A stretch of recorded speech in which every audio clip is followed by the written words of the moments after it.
You're listening to The Rest of Us on the Rest of Us Podcast Network.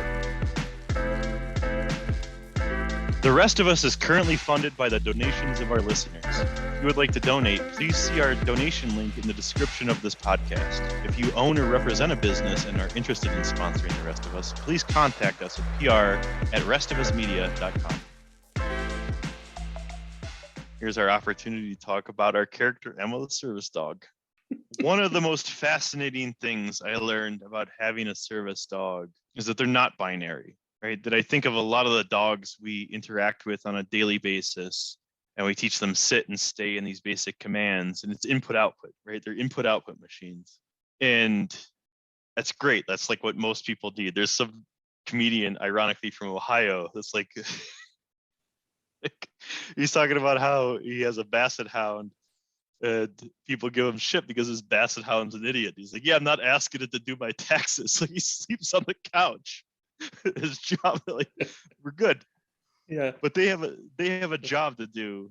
And they actually and somewhat profoundly take it really, really seriously. It's really what blew my mind. And so, like all jobs, there's a pyramid to this. And the pyramid is effort plus talent, the ability to acquire a new skill. And so Emma was a rescue, and there are a bunch of dogs that go through the process of becoming a service dog. It's a legitimate service dog takes a profound amount of input and energy, 10, 20,000 hours of work. They're very rare. Wow. Like legitimately trained actual service dogs require, I want to say 2,000. That's roughly a one full-time year. And that seems about right. So to expand that to cost, right? So if I have to hire you full time, right, they're $30,000 or $40,000 medical devices at the end of the day, and they're so well trained that you don't have to worry about them. And there's a pyramid here, right? Not all dogs can be service dogs, as much as all dogs might like to be service dogs, because they're handed a bunch of crazy things, right? They have to take care of themselves. They have to take care of me. They have to remember their training. And they have to operate under like unideal conditions and basically constantly changing conditions. Service dogs are at the top of the pyramid of expertise. In the dog world. In the dog world. Well, I think that's the beauty of this, right? We can basically deflect and say, well, in the dog world, this is how it works. And people go, well, it's kind of our world too. So most jobs don't have a dog, but most dogs also don't have a job. So, right. And that's all it's expected of them. Yeah. Kind of going back to the idea that effort counts twice. To some extent, you can train any dog to do a task, but only certain dogs will, have the talent, right, and will put in the effort to become skilled enough to become a service dog. So and becoming a service dog, I guess, would be the achievement portion of the Duckworth formula, right? Correct. Yeah and not all dogs can do it, right? Because if you think of, to translate this, right, you're putting dogs and or people into high stress environments, and some of us can't handle it. Like, that's the reality of it, right? Like, I would love to be a professional golfer, but I can't be a professional golfer, just like I can't be a horse jockey or any of these other things, right? Like, we're not all created equal, and that's okay. And it's instead of trying to regress toward the mean, it's more about going, well, I'm not good at this, and you're good at this, Keith. So like, let's work together as a team, and together we're unbreakable, right? But it's also like, to do that, you have to be honest with yourself. And I say that because I think of Emma, and she was a rescue, which first profoundly blows my mind that anybody would have ever given up on her. But second, she put in the work and she put in the effort, and she spent her 1,000 or 2,000 hours in dog training and proved through all of these gates of expertise that she had what it took to be thrown into crazy environments and always handle it. Because if you think about this from a dog's perspective, you can take her anywhere, right? We go fly in, we go drive in, we go into bars. She operates the same in all contexts. And from a dog, all of those are different things. It's not like you and me that goes, well, this bar is like every other bar. Yeah. right?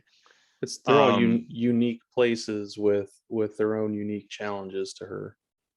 yeah, and she can't talk and communicate like humans. So she's Yeah. going, is this stressful? Do I need to take care of him? Am I stressed out? Right? Like I gotta manage this whole situation. She takes it really seriously. If you put her vest on, she will nip at people that try to pet her. And Oh we've wow. gotten like we've had cops called on us. Like we have been harassed to ends and means that you can't imagine because she was doing her job. She was doing exactly and explicitly what she was trained to do. But since people thought that was irregular behavior, they said this Yeah. dog's out of control, right? Like there Yeah. was somebody that they approached from the rear. She was watching my six, like a good service animal. Somebody was approaching. She barked. She alerted as she should have, as she was trained. And then we basically almost got kicked out of it. I said, you can't have your dog here. It's barking at my employees. It's threatening them. And I said, she did exactly what she's doing. You don't know her. You don't know me. You don't know her job, right? Like you've made some really broad assumptions here. And you've basically discredited her expertise because she Yeah. was so good at her job that like she executed perfectly.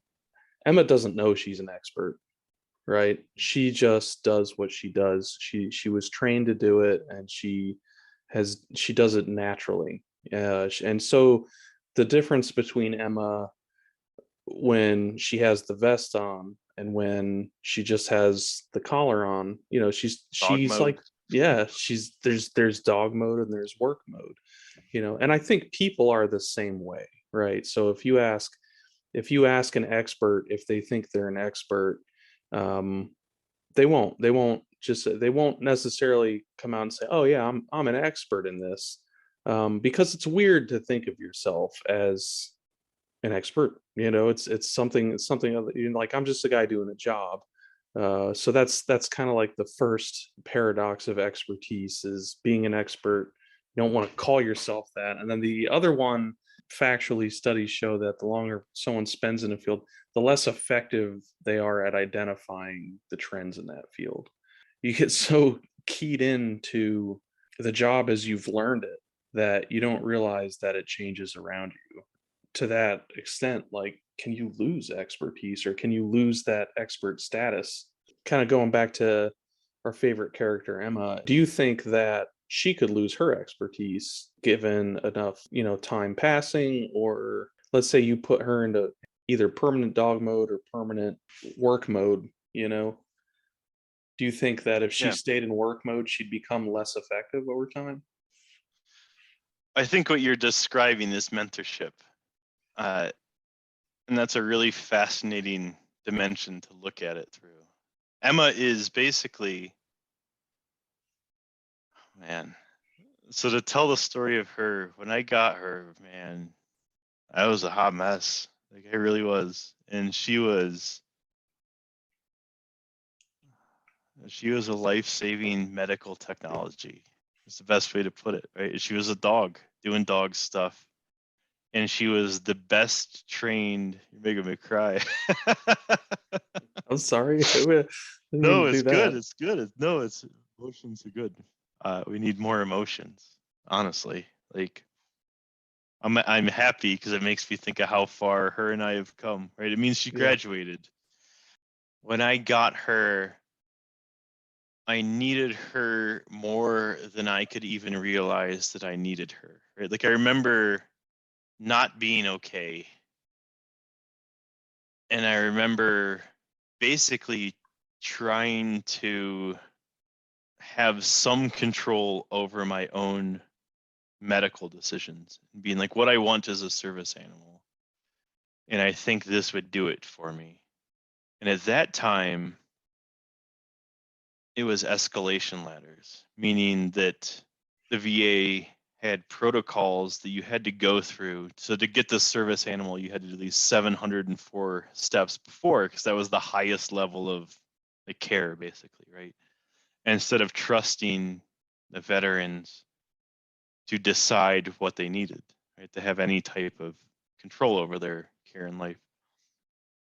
And luckily, I got a service animal, and she did exactly what I thought she would do. She was the best trained dog I had ever seen. She alerted, she did everything she should. I remember actually I was talking to my dentist about this, where she was trained where depending on what I was going through, she would react differently, where she would crawl in my lap, or she would bite my arm, or she had these really complex ways of handling people and emotions and managing me, right? And it's really what started to bring the question that you asked about expertise into question. That she wasn't coin operated.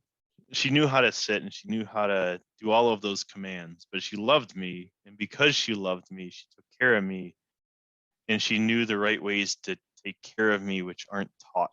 Right. It wasn't a rules-based machine. She was taught, if you care about somebody and you see them doing this, go take care of them. And that's what she did. And that was it, right? She was very much in protector mode Yeah. when I got her. And I think for both of us, she's been in dog mode ever since, meaning that she did her job and she did her job well, and she got through hell.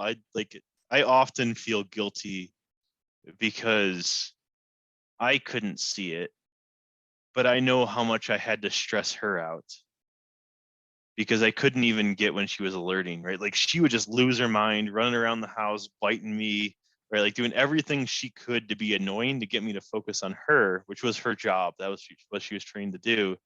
And if I was so far gone in my head, I didn't see it. And then as we've become a better team, like A, we don't have to do that anymore because she got me out of that world. And B, that she is an expert in being a service dog. And if she were a human, she could go now tell other service humans what she had learned, Yeah. right? And that's, I think, the part of this gap. That expertise, you're right in the sense that we're always evolving, and if you have a choice between growth and fixed mindset, and we can apply what we've learned, and then we kind of like shut down because we have so much expertise in it. But at the same time, I would also argue that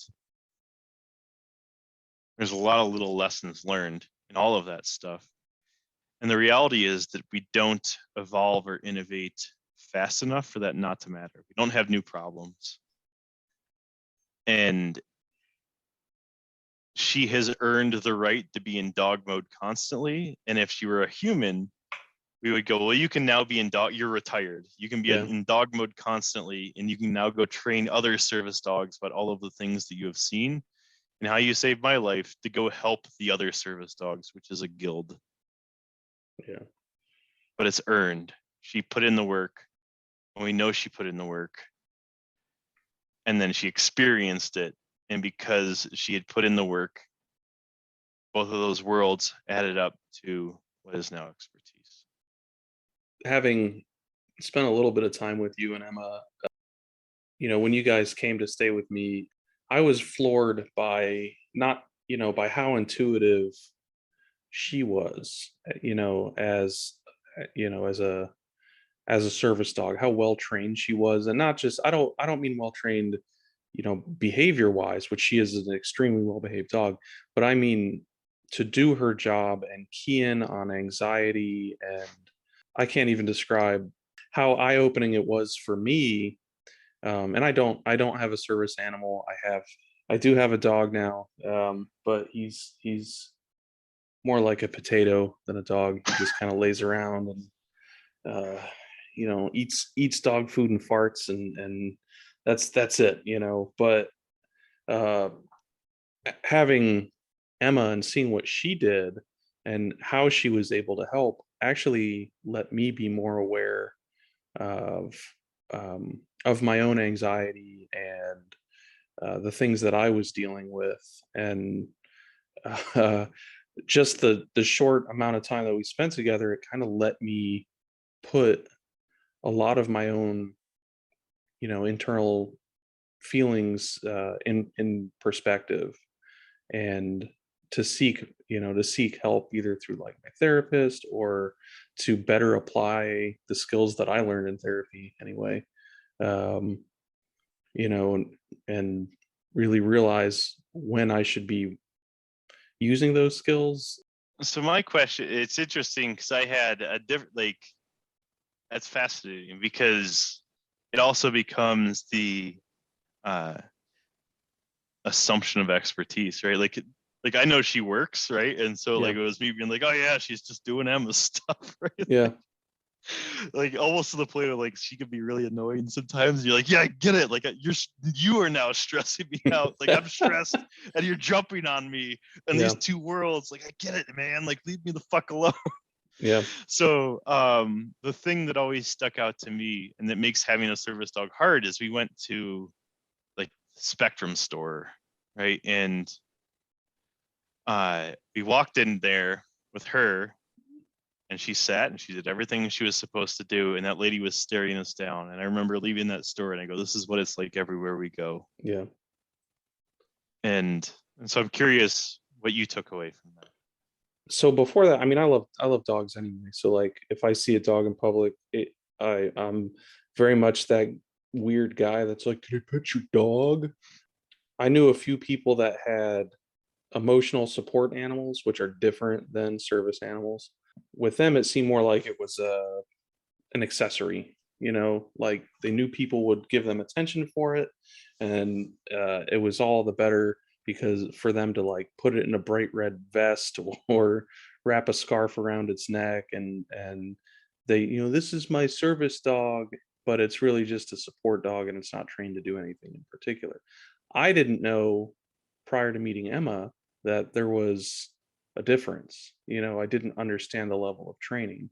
So now when I see a service animal in public, knowing knowing the hard time that you had, just from employees at you know places, but then like wherever you go, not to Yeah. shit talk anyone in particular, but um I mean, because it wasn't just there, it was other places. People look at you and they look at the dog, and they want to ask questions, and they want to come up to you. So now I don't do that. I make it a point to, give the working dog space, to not be distracting, I definitely don't walk up to people who have a identified service animal, uh, and go, "Can I pet your dog?"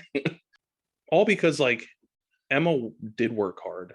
She does work hard, and you don't realize that that's just what they're doing. That's you don't realize they're working. That's awesome. I'm glad that you had that experience. What makes it really hard on this side of the fence is we've given power to the minority in the sense that it should not be incumbent upon the disabled to prove that they are disabled. Just like you wouldn't walk up to somebody in a wheelchair and be like, "Are you just lazy, dude? Like, you just not want to fucking stand up and walk?" Like that'd be a preposterous statement. Yeah. We do it with service animals, and we've also created this quandary where, so in my opinion, I wasn't there when the laws were written. The service dog laws are loose for a reason because they're trying to protect dignity. Like the actual ADA laws, if you have a legit service animal, they don't have to have a vest. They can just be a dog. They listen better if they like true service animals listen better if they have a vest, as you've witnessed. They have all kinds of like public access tests they have to pass. But the issue right now, and it's common among how we handle these social issues, is that we've taken a minority group, disabled people that need service animals, regardless of what that disability is, whether it's veterans dealing with PTSD, whether it's blind people, whether it's people suffering from any kinds of medical problems in which service dogs can help. And we've created the idea and hidden behind the entitlement of the laws are loosely based And having traveled with her, it's a pain in the ass to travel with the dog. It really is. You know, like if you have a disability and your problem is crowds, people, anything, like all of that was really hard on its own, which is why I had her, right? Like by definition, that's why she existed. And that's why I took her with me, because her job was to have something to pet, right? Like as simple as that is. And her job was to remain calm and let me pet her, which is a really tough job if you have a really high strung person that's like, somebody trying to kill me. What's going on? What's going on? What's going on? you know, and I say that because we would be going through the airport and this is tough. And then now we have to deal with every person questioning us simply because other people have abused the laws that existed under the premise that they are medical devices, right? And I think like the real easy way to say it is you would never fake somebody being in a wheelchair, but somehow it's become common to fake service animals. You don't have to pay fees, or you don't have to do this or that, or it's just cool to get attention because your dog's in a bright red vest. I guess my point is it's hard enough being disabled sometimes, and we have now made it harder on the disabled by saying prove that you're disabled. And one of the things that I think excites me about the fourth industrial revolution is the concept of objectivity. Emma put in the work, and the prisoners that trained Emma put in the work, and individuals that train other service dogs put in the work, and I put in the work. Regardless of what that credential is, you put in the work. And we used to have a different way to credentialize that, right? That was degrees and that was certifications. And we had metrics that made it easy to say, well, you're an expert in this because you have all the things that say you're an expert. And those are hard to get. But now we've democratized this information, we've democratized this learning. And as a function of that, we have introduced the unintended consequence that people can now just claim that they are experts. And we end up in a dilemma where actual experts never call themselves experts. Non-experts call themselves experts, and they can easily get the credentials. And now what the fuck does that mean? And so I say all that because a solution to this problem that has always been on my mind, I think of Emma. Emma was a rescue that went through a nonprofit program where they taught prisoners how to train dogs. And that's how they spent their jail time, learning on the job training and actually rehabilitation, which is what we should do with prisoners. But the issue is that I can feel like my blood pressure rising. it's such an issue that shouldn't be. Prisoners put in work and they were willing to grind and they were willing to train these dogs. They were willing to learn the on-the-job skills and be rehabilitated. So the system worked. The prison system worked. They said, I fucked up. I want to not do this. I want to train dogs. Yeah. Emma put in the work. And unfortunately, they came out of prison and they are still felons that now train dogs. That's a known problem across the system where it doesn't really matter. And I mean, so in Tennessee, it's hard to get a job, if you're not a felon. But when you have that significant barrier to entry, anything that is going to get in the way of your employment, and for those justice involved individuals, even having a credential or a certificate, it helps, but it does not make everything go away. I think that's more of a social problem where people outside of the justice system, they either feel like it's their job to continually punish people that have made mistakes in their lives, or they're just unwilling to take a chance on somebody who was a felon. Well, it's probably both, right? And that's the shitty part, is that I would like just oversimplify that issue. The problem is you want to give people chances, but you get burned, right? Which is you don't trust, which is what you're talking about. or you just don't care, right? And you're like, well, fuck these. I'm looking for reasons to exclude this. I have a pool of 20, and they reasons to narrow this down. And this guy's a fucking felon. So, right? Scratch. Now we're down to 10 applicants, and this perpetuates the problem. And so I think as a solution to this problem, an idea that's always excited me, and I think this is the future when it comes to smart contracts and some of these buzzwords you've probably heard from a technology perspective, is what if we introduce the idea? So Emma is microchipped, like all good dogs and good dog owners. Yeah, what if her work log was stored on that microchip? She put in the work, and anybody that ever wanted to know if she put in the 1,000 and 2,000 hours to become a work animal, like a service animal, is on her microchip, and cops could show up and scan it and be like, this is totally a service animal because she put in the fucking 2,000 hours. Yeah. Like, it's a crazy amount of work, man. Yep. And likewise, prisoners were no longer felons who taught animals, but they were simply dog trainers. And you could tie all of this back because we're eliminating these biases and these labels, where the idea is that you don't have to be a felon who is now a dog trainer and here's this sob story about what you did. We can simply look at objective metrics, right? Have you spent 10,000 hours training dogs? Oh yeah, you did. You had a primary handler. And then likewise, if anybody ever wants to know if, actually it like kind of makes me mad that I would have loved to meet her dog trainers because they made a world of difference. I didn't get the chance, but if anybody ever had questioned whether her dog trainers are good, they could come ask me. And I would love that transparency in that chain, and which is a blockchain. Question though, it's the company that trained her, they keep records, don't they, of the animals? Well, that's a different, oh man, you've stumbled on the fourth industrial revolution problem that we're solving, Keith. I feel a road trip coming on.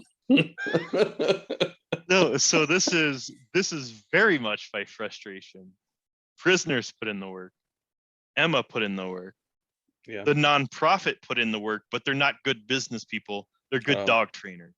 Yeah. Right. And so as a nonprofit, they have to post their books, which is shameful. They lost money because they spent all their money training service dogs for combat veterans, right? Which is a good fucking mission.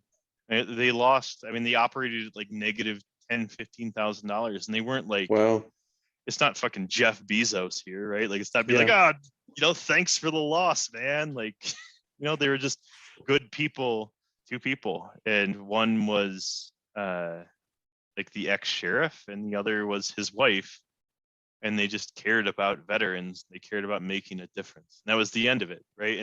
And I put myself in their shoes, and I totally get it, right? Which means that they had their character assassinated. And it's shameful to go, I operated a business at a loss. I just wanted to help people and train dogs. I'm not a businessman. We don't have to be experts in everything. We have experts in everything. Yeah. The people that ran that not-for-profit, they weren't experts at running a business, but they were experts at training a dog. The quote that you wrote down on our cheat sheet for this episode was, everybody is a genius, but if you judge a fish by its ability to climb a tree, it'll live its whole life believing that it's stupid. I guess everybody has their own specialties and experiences, and all of those things kind of combined to help an individual develop their own personal expertise. Emma's expertise is managing Jeff. What's your expertise? You have one. What do you spend your time doing? Oh man, I don't know. I never, Cooking. so taught me a lot about cooking. Yeah, I cook. I'm not like an expert. Emma is an expert in service dog stuff, but doesn't even know it. To her, she just loves to help. While I can't speak for her, I am confident that I know her well enough to know that the treats and experiences of going on adventures, especially in dog mode, are reward enough for her. What excites you, and how do you share that with the world? We'd love to hear from you. Are you passionately curious about something? Did this help? Did you hate it? Shoot us an email at contact@restivusmedia.com and let us know. The Rest of Us is currently funded by the donations of our listeners. If you would like to donate, please see our donation link in the description of this podcast.